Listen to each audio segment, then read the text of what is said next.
Hello and welcome to the video. My name is Wade Smith, and I am a black belt in Okinawan karate and Japanese jiu-jitsu. And one of the things that everybody should do who likes mixed martial arts, MMA, is go online and Google search for the World Unified Rules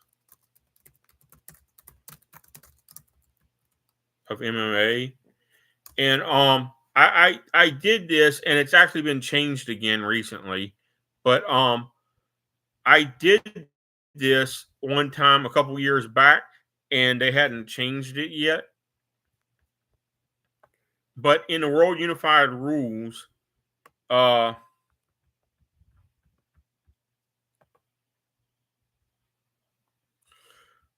under fouls, uh,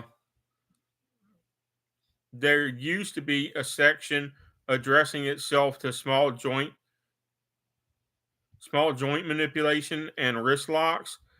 And I kid you not, the explanation for why small joint manipulation is banned is not a safety issue.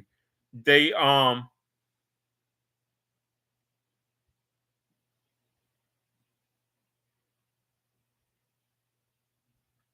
All right. So according to the small joint manipulation line, which is the 16th foul section, it claims now, because this has been changed, but right now it says wrists, ankles, knees, shoulders, and elbows are all large joints. But previously, and I am not lying, God is my witness, in the older version of this manual in this section, it actually said, and I quote, that we want the fights to last longer than 10 seconds, end quote. I am not lying to you. God is my witness. A couple years ago, the manual said that this was not a safety issue, that they were attempting to artificially make fights last longer than they should last in expert martial arts.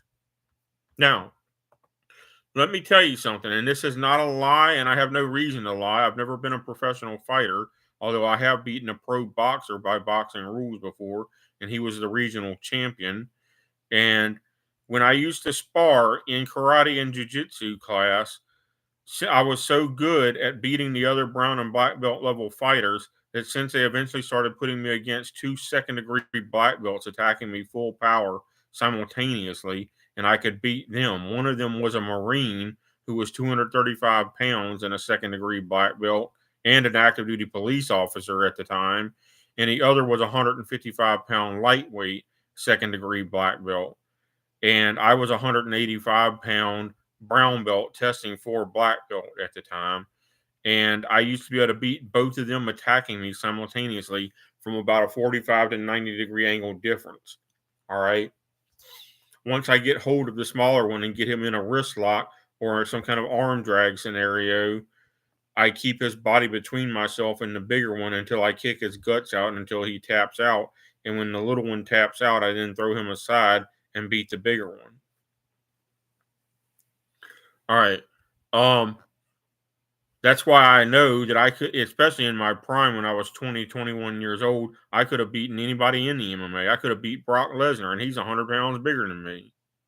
At least 100 pounds bigger than I was at the time, but I could have beat him by MMA rules. But they literally changed the rule book because the older version of the rule book literally said right here that they wanted to artificially extend the fights to longer than 10 seconds. And I quote, so what you're watching on mixed martial arts, the reason I always ask why don't they use a wrist lock there, or why don't they use an ankle lock right here? Because either they don't know it or it is banned. Although the rules don't say it's banned, why would they not be using it? When MMA first came out, everybody won with either a choke or an ankle lock. Now they win with stupid stuff that doesn't even work in a real street fight, like an arm triangle or a triangle choke. You know how easy it is to break that in a real fight? You punch or kick you punch or kick the person in the groin and they're done for. You'll break their pelvis and they'll be crippled for life.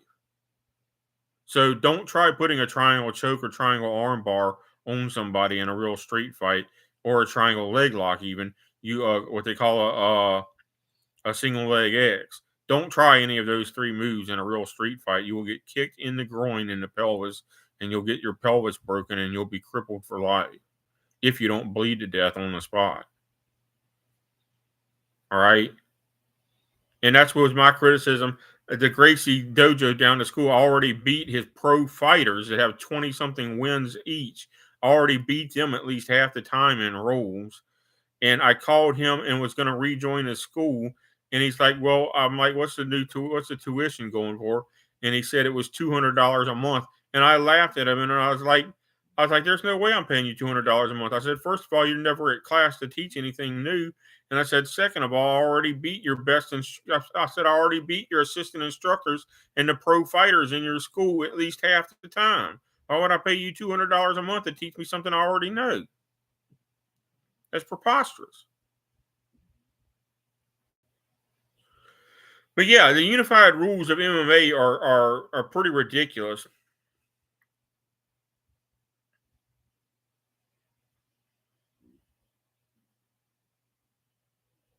Rule number 18 apparently forbids grabbing the nerves on the side of the neck, which are sometimes called stomach nerve 9 incorrectly. It has nothing to do with your nerves, with your stomach. But I don't know but it's actually like Brock Lesnar would be really vulnerable to it because his muscles and nerves stick way out. If you grabbed him like that, you could tap him right out. But apparently that's banned under rule number 18 or 19. It's banned under either rule 18 or 19. Any attack that targets the fighter's skin by clawing at the skin or attempting to pull or twist the skin to apply pain is illegal. You know, originally in the UFC, there were only 3 rules: no eye gouging, no biting, and no throat jab. Now they have 30 rules. It's ridiculous.